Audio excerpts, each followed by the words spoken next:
Good morning everyone, मैं रोहित कुमार आज आप लोगों के साथ मक्स एंड डिमक्स टॉपिक पे डिस्कस करने जा रहा हूँ। यह बहुत इंपॉर्टेंट टॉपिक है, यह पूरे ईडीटी का सबसे इंपॉर्टेंट टॉपिक है, तो इसलिए इसको ध्यान से देखिएगा। तो आइए स्टार्ट करते हैं मक्स और डिमक्स के बारे में। सबसे पहले देखते हैं मल्टीप्लेक्सर। मल्टीप्लेक्सर क्या होता है? एक ऐसा कम्बिनेशनल सर्किट है। कम्बिनेशनल और सिक्वेंशियल सर्किट का रेफरेंस हम आपको बता चुके हैं।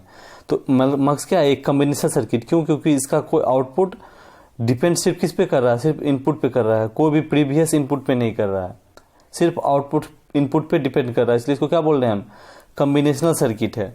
और वो क्या करता है? मेनी इनपुट को रिसीव करता है और एक आउटपुट देता है। ठीक है, तो क्या है मल्टीप्लेक्सर? एक ऐसा कम्बिनेशनल सर्किट है जिसका बहुत सारा इनपुट होगा, लेकिन आउटपुट हमेशा क्या होगा? 1 होगा। ठीक है, तो इसलिए इसको देखिए, मेनी इनपुट है, एक आउट हो, इसलिए इसको क्या बोलते हैं? Many to 1।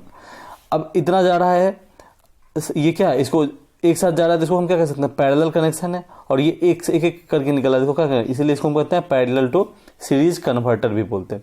एक और नाम है डाटा सेलेक्टर भी, वो हम आगे देखेंगे। इसको डिनोट कैसे करते हैं? Input two the power n cross 1 mux, या two the power 1 n is two 1 mux. ठीक है, यहाँ 1 क्या बताता है? Output. Two the power n क्या बताता है? इनपुट। ठीक है, और इसमें two the power n is two 1 में जो ये n है वो क्या बताता है? Select lines. ठीक है, तो two the power n cross 1 mux हम लिख रहे हैं, उसमें टू द पावर n पूरा टू द पावर 1 क्या होगा? इनपुट। 1 हमेशा क्या होगा? आउटपुट। और टू द पावर n का सिर्फ n वाला पार्ट वो हमको क्या बताएगा? Select lines. ठीक है, तो ये हुआ आपका मक्स। अब हम चलते हैं बेसिक मक्स सर्किट देखते हैं। अब two the power n is two 1 है, तो n क्या हो सकता है? 1 सबसे पहला, तो क्या होगा? 2 क्रॉस 1 मक्स। तो अब ये बता रहा 2 क्रॉस 1, 2 पर पावर 1 इंटू n, इसका मतलब क्या हुआ? टू द पावर 1, यानी टोटल टू द पावर 1 क्या हुआ? इनपुट, 2 इनपुट I0 और I1। आउटपुट क्या हुआ? एक y, एक आउटपुट। सेलेक्ट लाइन्स क्या हुआ? ये जो n होता है वो सेलेक्ट लाइन्स से हुआ, सेलेक्ट लाइन्स क्या हुआ? एक। तो इससे क्या हुआ? हम समझ गए कि कोई भी मक्स हम कैसे बनाएंगे। ये डायग्राम आप बनाना सीख गए। इसमें 4 चीज बनाना। पहला ये डायग्राम बनाना है, दूसरा इसका ट्रूथ टेबल बनाना है, तीसरा इस ट्रूथ टेबल के बेसिस पे हमको क्या करना है? इसका आउटपुट लिखना है, और लास्ट वन इस आउटपुट के बेस पे हमको क्या बनाना है? इसका लॉजिक डायग्राम बनाना है। ठीक है, तो हम फंक्शनल डायग्राम को सीख गए किस तरह से हम बनाएंगे 2 क्रॉस 1 मक्स। अब इसका ट्रूथ टेबल देखेंगे। तो ये देखिए, सेलेक्ट लाइन्स 2 हो सकता है, या तो 0 हो सकता है या तो 1 हो सकता है। जब ये 0 होगा तो इसको I0 को सेलेक्ट करेगा, और जब ये 1 होगा तो किसको सेलेक्ट करेगा? I1 को सेलेक्ट करेगा। देखिए 0 है तो किसको सेलेक्ट कर रहा है? I0 को। 1 है तो किसको सेलेक्ट कर रहा है? I1 को। इसी कारण इसका नाम डाटा सेलेक्टर भी है। एक डाटा सेलेक्टर बताए थे क्या है? जब 0 हो रहा है तो I0 को सेलेक्ट कर रहा है, और दूसरा का नाम 1 है तो क्या कर, किसको सेलेक्ट कर रहा है? I1 को। तो इसलिए इसका नाम क्या है? Data selector. तो हम ये सीख गए, ये सीख गए। अब हमको क्या है? इसी के बेसिस पे हमको आउटपुट लिखना है। यानी हम लिख सकते हैं वह एक आउटपुट है, तो जब 0 है तो I0 को सेलेक्ट कर रहा है। 0 को हम बार से दिखाते हैं, तो हम लिख सकते हैं S बार I0 प्लस। अब 1 है तो S से दिखाएंगे I1, SI1। ये हमको क्या मिल गया? आउटपुट मिल गया। हम आउटपुट लिखना सीख गए। अब हमको इसी से डायग्राम बनाना है। तो एक S है I0 S लिए और इसे नोट लिए, तो यहाँ हमको क्या मिल गया? S बार। इनपुट दूसरा क्या है? I0, S bar into I0। हमको यहाँ क्या मिल गया? S बार I0। उसी तरह एक यहाँ से S लिए, यहाँ से I1 लिए, यहाँ हमको आउटपुट क्या मिलेगा? SI1। ये दोनों का आउटपुट यहाँ और गेट, ये दोनों एंड है, यहाँ और गेट, हमको आउटपुट क्या मिल गया? ये मिल गया। ये बेसिक था 2 क्रॉस 1 मक्स। अब हम आगे देखेंगे 4 क्रॉस 1 मक्स। अब हम फिर से देखेंगे। सबसे पहले हमको क्या करना? 4 क्रॉस 1 मतलब 2 द पावर 2 इंटू 1, इस तरह से लिख सकते हैं। यानी 4 इनपुट होगा। I0, I1, I2, I3, ये 4 इनपुट हो गया। एक आउटपुट होगा Y। ठीक है, और 2, ये 2 द पावर 2 में जो ये 2 है ये क्या बताएगा? सेलेक्ट लाइन्स S0 और S1। ठीक है, हम यानी फंक्शनल डायग्राम बताना सीख गए। अब क्या है? अब हम नेक्स्ट देखते हैं। अब हमारा क्या काम है? ट्रूथ टेबल बनाना है। तो अब जो ये 2 है तो S0 S1, तो ये तो 0 0 हो सकता है, 0 1 हो सकता है, 1 0 हो सकता है, और 1 1 हो सकता है। ठीक है, फिर से लिख देते हैं। 0 0 हो सकता है, S0 S1, 0 1 1 0 और 1 1 हो सकता है। 4 कॉम्बिनेशन पॉसिबल है।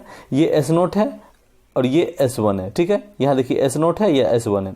0 0 0 1 1 0 1 1। ठीक है, अब है जब ये 0 0 होगा तो किसको सेलेक्ट करेगा? I0 को। जब ये 0 1 होगा किसको सेलेक्ट करेगा? I1 को। आउटपुट हमको क्या मिल रहा है? I1। जब 1 0 होगा तो किसको सेलेक्ट करेगा? I2 को। जब 1 1 होगा तो किसको सेलेक्ट करेगा? I3 को। ठीक है, तो इस तरह से हम ये सेलेक्ट करके हम ट्रूथ टेबल बना लिए। अब ट्रू टेबल बना लिया तो आउटपुट हमको लिखने आता है। जीरो को हम किसके, जहां भी जीरो होगा उस पर बार देंगे, नहीं होगा तो सिंपल लिख देंगे और मल्टीप्लाई करके फिर एक आउटपुट लिखने के बाद ऐड करना। तो इसका क्या हो जाएगा, S naught S one bar I naught, S naught S one bar I naught plus ये क्या हो जाएगा, S naught S one bar S naught plus I one, ये हो गया। अब इसका क्या होगा, S one S naught bar, zero यहाँ S naught bar I two, S one S naught bar I two, S one S naught I three, S one S naught I three. इस तरह से हम आउटपुट लिख लिए। अब उसी के आउटपुट को बेसिस से हम इसका बनाएंगे, अब लॉजिकल डायग्राम बनाएंगे। अब लॉजिकल डायग्राम बनाने का एक सिंपल सा थोड़ा सा ट्रिक है। वो ट्रिक क्या है कि हम यहाँ देखेंगे ये चार हमेशा एस वन एस नोट का ही वेरिएंट रिपीट हो रहा है, तो हम इसको टॉप पे लिए एस वन एस नोट, उससे क्या हुआ, हम एक नोट गेट लगा के लाइन खींच दिए। अब I naught I one I two I three ये तो अलग अलग है, ये तो कॉमन नहीं है, लेकिन एस वन एस नोट का वेरिएंट कॉमन है। तो पहला क्या है, एस वन बार देखिए ये यहां से लिए हैं पॉइंट, ये देखिए जहां पर ये इस तरह का लाइन है इसका मतलब ये कनेक्शन नहीं है, और जहां ये लाइन है इसका मतलब यहाँ कनेक्शन है। तो हम यहाँ देख सकते हैं ये क्या हुआ, एस वन बार, ये क्या हुआ एस नोट बार, एक लाइन गया एस वन बार, एक लाइन गया एस नोट बार, एक आई नोट है। तो हमको क्या मिल गया, पहला एस वन एस नोट बार, ये आउटपुट हमको मिल गया। नेक्स्ट क्या है, एस वन बार, तो देखिए यहाँ से फिर से लिया एस वन बार, दूसरा क्या एस नोट, देखिए अब यहाँ से एक लाइन है और आई वन, ये भी आउटपुट मिल गया। तीसरा क्या एस वन, तो एस वन लिया है, फिर क्या एस नोट बार, देखिए यहाँ एस नोट बार से लिया और आई टू यहाँ डाल दिया। चौथा क्या है एस वन एस नोट और आई थ्री, ये तीन चारों आउटपुट एंड गेट से निकल गया। अब तीन चारों को जोड़ के हम फाइनल आउटपुट वाई निकाल लिए। इस तरह से हम क्या बना लिए, मल्टीप्लेक्सर का डायग्राम क्लियर कर लिए 4x1 मार्क्स का। सेम वे में हम हायर ऑर्डर मार्क्स भी, इससे हायर ऑर्डर क्या होगा, टू द पावर 3x1 यानी 8x1 मार्क्स, यानी क्या होगा two the power 3 8 input, I naught से आई 7 तक जाएगा, 3 select line, S naught S one S two भी लग जाएगा और एक आउटपुट। सेम तरीका से ये पहले बनाएंगे, इसके बेसिस पर हम ये बनाएंगे और इससे आउटपुट लिख के ये बनाएंगे, और आपका बस जितना हायर ऑर्डर जाइएगा ये आपको डायग्राम थोड़ा बड़ा होता जाएगा, लेकिन कोशिश वही करना। बस यहाँ पर एक और क्या हो जाएगा, एस टू का यहाँ पर आ जाएगा, एक यहाँ एस टू का आ जाएगा और आप फिर उससे भी उसी तरह लाइन खींचते जाइएगा। ये आपको बेसिक तरीका है मार्क्स बनाने का। आई होप आपको मार्क्स का चारों चीज पता हो, समझ में आ गया होगा कि किस तरह से हम सबसे पहले ये फंक्शनल डायग्राम बनाएंगे, उसके बेसिस पे किस तरह से आउटपुट लिखेंगे, और उसके बाद किस तरह से उस आउटपुट से हम इक्वेशन बनाएंगे और उस इक्वेशन को किस तरह, उस इक्वेशन फॉर्म को किस तरह हम लॉजिकल डायग्राम में कन्वर्ट करेंगे। तो अब आगे बढ़ते हैं हम लोग। मार्क्स के बाद हम देख रहे हैं कि 8x1 मार्क्स हमको बनाना है यूजिंग 4x1 मार्क्स और 2x1 मार्क्स का। ठीक है, तो यहाँ पर एक 4x1 मार्क्स है, यहाँ एक 4x1 मार्क्स लिए। तो जब 4x1 मार्क्स लिए तो यानी 2 सेलेक्ट लाइन होगा, एस नोट एस वन दोनों के लिए सेम सेलेक्ट लाइन। यहाँ आई नोट से आई थ्री गया और यहाँ आई वन आई फोर से आई सेवन जाएगा। अगर आई नोट से आई थ्री जाएगा तो दोनों सेम मार्क्स हो जाएगा, लेकिन हमको 8x1 मार्क्स है तो क्या आई नोट से आई सेवन तक वेरी करना चाहिए, 8 इनपुट होना चाहिए। तो पहला में आई नोट से आई थ्री गया 4 इनपुट, यहाँ 4 इनपुट 8 इनपुट। अब हमको जो यहाँ मिलेगा 4 का सम मिलेगा। ठीक है, एस नोट एस वन ऐसे वेरी करेगा 0 0 0 1 1 0 1 1, इसके लिए भी और इसके लिए भी। यहाँ 4 का सम, 4 आउटपुट का सम मिलेगा, यहाँ 4 आउटपुट। अब यहाँ S2 है, S2 जब 0 होगा तो इस 4 को सेलेक्ट करेगा, प्लस S2 जब 1 होगा तो इस 4 को सेलेक्ट कर देगा। तो इस तरह से हमको क्या बना, 4 + 4 8 आउटपुट मिल गया। तो होप आप समझ गए होंगे किस तरह से हम 8x1 मार्क्स बना रहे हैं यूजिंग 4x1 और 2x1 मार्क्स। लोग डी मार्क्स समझेंगे। मल्टीप्लेक्सर का जस्ट अपोजिट होता है डी मल्टीप्लेक्स। जो हम लोग मल्टीप्लेक्सर में कर रहे थे उसका सेम अपोजिट वे में हम डी मार्क्स करेंगे। तो उसको क्या बोलते थे, मेनी टू वन, इसको क्या बोलेंगे 1 to many। यहाँ क्या करते थे, उसको बोलते थे डाटा सेलेक्टर, इसको क्या बोलेंगे डाटा डिस्ट्रीब्यूटर। उसको क्या बोलते थे पैरेलल टू सीरीज कन्वर्टर, इसको क्या बोलेंगे सीरीज टू पैरेलल कन्वर्टर। आप डायग्राम से देख सकते हैं। तो ये भी क्या, डी मार्क्स भी एक तरह का कॉम्बिनेशन सर्किट है जो कौन सा क्या पढ़ता है, रिवर्स ऑपरेशन ऑफ मार्क्स करता है। तो वहां क्या होता था, एक आउटपुट बहुत सारा इनपुट, उसको किस तरह से लिखते थे 2 to the power n into 1। क्या होता था 2 to the power n input, एक आउटपुट और n सेलेक्ट लाइन्स। यहाँ क्या लिखेंगे 1 cross two the power n, एक आउट, इसका जस्ट उल्टा, एक input two the power n output और n सेलेक्ट लाइन्स। ठीक है, बस क्या कर रहे हैं उसका उल्टा है। तो यहाँ हमेशा एक ही इनपुट होगा, सेलेक्ट आउटपुट कितना होगा 2 to the power n और सेलेक्ट लाइन्स किस पे होगा n, जो 2 to the power n का n होगा वो क्या बताएगा सेलेक्ट लाइन। ये भी एक तरह का क्या है कॉम्बिनेशनल सर्किट है। आप देख सकते हैं यहाँ कहीं आपको लूप वूप नहीं दिख रहा, कोई भी स्टोरेज का जरूरत नहीं पड़ रहा। ठीक है, अब आगे बढ़ते हैं। अब हमारा क्या है 1 cross two the power n, confuse मत कीजिएगा, two the power n cross 1 होता है मार्क्स और 1 क्रॉस होता है टू द पावर n क्या होता है डी मार्क्स होता है।